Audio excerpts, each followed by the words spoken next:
On Wednesday, September 20, 2023, a protest was held at Barrie City Hall by a group calling itself 1 Million March for Children.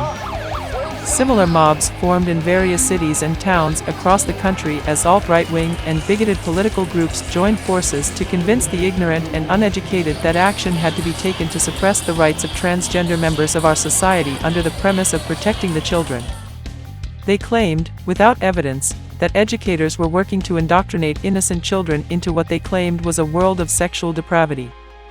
It seemed clear that the mostly middle-class suburbanites attending the rally thought they were there to protect children from what they saw as indoctrination into the 2S LGBTQI+ community through education.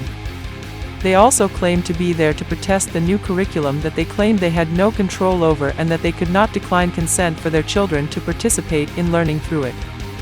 This excuse to rage against transgender rights was a lie, as the Education Act already grants these rights to parents. Of course, anybody with knowledge of the facts knows that you cannot use education to make a child gay or transgender, any more than you can use lies and religious rhetoric to convert a gay or transgender child to be straight. We are here today because people are listening to misinformation and are really twisting things and making it out that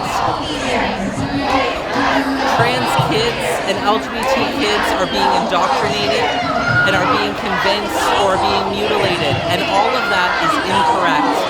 Allowing kids to be accepted makes a huge difference. In a study in Canada, 57% of trans Ontario kids attempted suicide in the last year if they don't have parental support. That number dropped to 4% with parental support. We also see that trans and LGBT kids are more likely to experience bullying and discrimination, and that has an active and dangerous effect on their health, their overall health, and their mental health. So we are here today to support trans, LGBT in general kids, to let them know that they are not alone and we are here for them. The fuel of this fiery debate was for the most part ignorance on the part of the protesters. However, beneath the surface, there was a much more sinister underflow. From what we learned while trying to speak with the protesting parents and grandparents, very few of them had actually read the curriculum that they claimed they were there to protest. So, if they had not taken the time to review the reason for their rally, why were they really there? It was also abundantly clear that few of the protesters were willing to discuss the issue with counter-protesters from the 2S LGBTQI+ community and their allies, who were the best possible source of facts over fiction.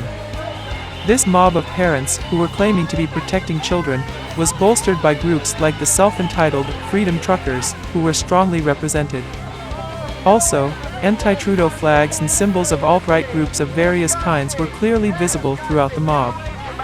Some participants made no attempt to hide tattoos supporting white supremacy, and the logos and slogans of various groups known for bigotry against the 2S LGBTQI+ community were seen in various forms.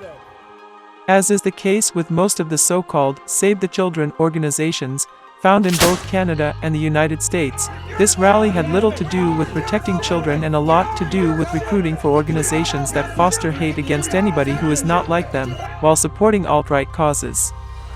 It was also ironic and concerning that these parents, who claimed to be so concerned about the safety of their children, took their kids out of school, and put them in potential harm's way, as protesters repeatedly took physical action against the 2S LGBTQI+ community. Counter-protesters' intentions were high. They also put their children on a stage to sing hymns and give speeches about an adult issue they clearly knew little or nothing about. These parents and grandparents, who claimed to be so concerned about the safety of their children, freely mingled with those who publicly support the army of hoodlums who illegally occupied Ottawa for a month, using violence, while violating the rights of others. They also collaborated with religious zealots, who believe their religious beliefs supersede the rights of others, and who are known for hatred of and violence against the 2S LGBTQI+ community. It became apparent, for the most part, that the genuinely concerned parents and grandparents were deceived, as they appeared to be unaware of the true intent of the group of protesters they had joined. Apparently, ignorance is bliss, as while these ignorant sheep wandered the grounds of City Hall, they also welcomed on blind trust for wolves to stand guard over the most vulnerable members of their flock.